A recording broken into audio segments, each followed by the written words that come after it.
Hello and welcome to the Buddha Brunch. My name is Ned Kelly. Today we're going to be talking about mindfulness and mindful parenting. To share with us, we have Amy Zoe Schonhoff. Hello. Thanks for being on the show today, Amy. Thank you for having me. Amy has a practice called A Beloved Life, abelovedlife.com. Check out her Facebook page as well, A Beloved Life Mindfulness in the Heartland. I understand when you first started learning about mindfulness, you did it without a teacher and without a group. Can you tell us how that came about? Someone had come in and walked us through a guided meditation. And it was, at 7 years old, it was an interesting moment for me because it was the first moment that I recognized that I had some control over what my mind did. And that moment resonated with me, and I just had always I'm going to get back to that someday. So in my early 20s, I'm going to school, kind of dealing with the rigors of academic living, and I decided that would be the moment to revisit that point in time. And I picked up a book on meditation, and it just had a variety of practices in it. And the first one was awareness of breath, or breath awareness. So it's just a real foundational practice for the cultivation of focus and attention. And that's as far as I went in the book. I picked up that practice. I really, it did something for me that nothing in my life had ever done.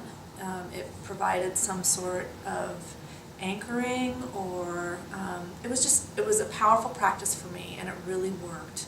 And it really worked with my life. And during all of that time, you never sat with a Sangha, never studied under a teacher of any kind? And I'm grateful for that because I used to think that was a hindrance, that I had spent that 10 years as a hermit in my practice.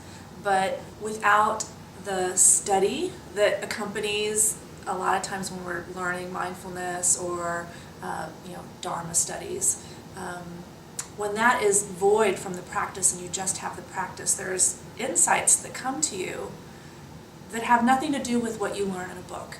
I really think now that it was an advantage for me to learn it that way because I wasn't stuck in my head. Great. I was embodying the experience. Great. And now you do sit regularly with Unity Sangha, with Robert Brummett. Yes. Why now do you find it helpful? Why do you keep coming back to the group now? I think what I find through Sangha is that seeing where other people are in their practices and their perceptions and what they struggle with, one, it makes it clear that you're not alone in whatever you're dealing with. So there's that the community brings to you. But it's also the differences in perceptions, you might hear somebody struggling with a certain part of their practice and have had that same struggle, but the insights that they bring to the experience are very different than your own. And it's I never would have, it's a new way of looking at things. So you're getting different perceptions as well.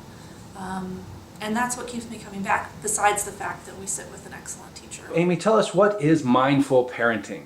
Okay, well, mindful parenting is about directing our attention into the present moment, just as in the case of mindfulness, but bringing that attention to the present moment in relationship both to our experience, but also in how we attend to our relationship with our child.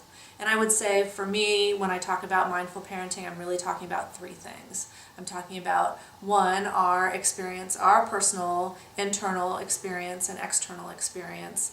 Two, how we connect and engage with our children, the quality of that connection and engagement.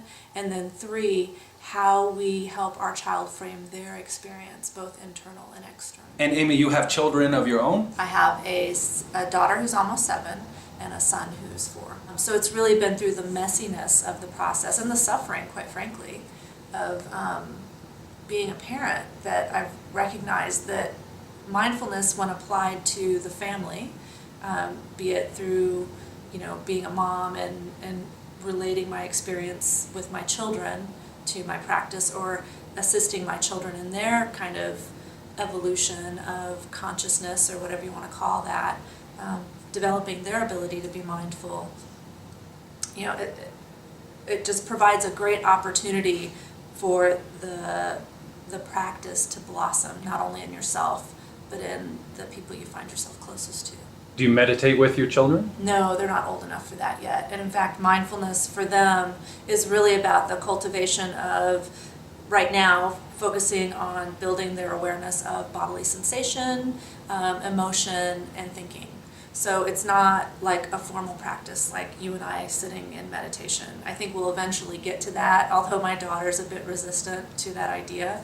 But really it's helping them anchor in understanding of what they're experiencing. Kids are, their brains are still developing. They're still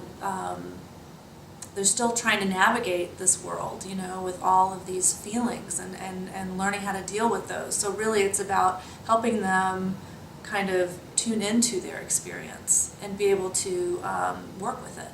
So for example, if a child is throwing a temper tantrum, would you try to encourage them to be mindful about what they're experiencing in the moment? Having a temper tantrum, they're dysregulated, right? So really what you want to bring to them is a sense of regulation, and how they can do that is through connection with ourselves. So as a parent, really knowing how to self-regulate and maintaining self-regulation helps our children learn how to regulate. So really they're anchoring into us until they can get into a state of calm, and then that's when the lessening can occur. So what did that feel like in the body? What was going on for you? Anything else you wanted to share as far as mindful parenting? It's a practice, and it's a messy practice. It's not about perfecting your parenting. I think it's really important to be clear about that. It's about not losing yourself, knowing what's going on internally for you, and then using that information to make kind and wise choices for both yourself and your children.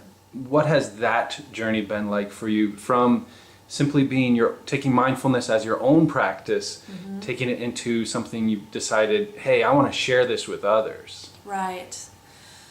Oh, it's been a long journey. It's really been 3 years of trying to figure it out, and it really, two things kind of intersected for me. One was, struggling in parenting, and dealing with my own, what was going on with me internally in that process, but then also, trying to keep up with a full-time, very demanding job. And I recognized in the work that I was doing that my practice provided me with a buffer of sorts, and that other people didn't seem to have. And I really wanted to be able to give that gift to other people, but in a way that wasn't really tied to religion or dogma. For me it was really about the practice, because that's how, I found all of this through just a practice, a formal practice.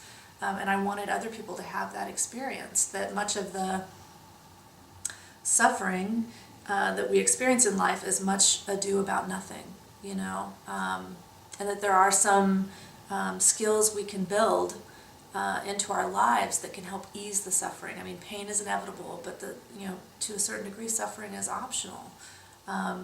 So I just knew that I wanted to bring these practices to people, and I knew I wanted to bring them to people in a way that was secular, so stripped of religion. I mean, if people find their way to Buddhism through these practices, great, but that's not what I'm here to do. It's really just to bring these practices to people.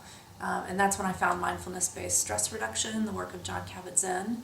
And then I've just adapted that work and combined it with some other work to bring it to fruition as mindful parenting.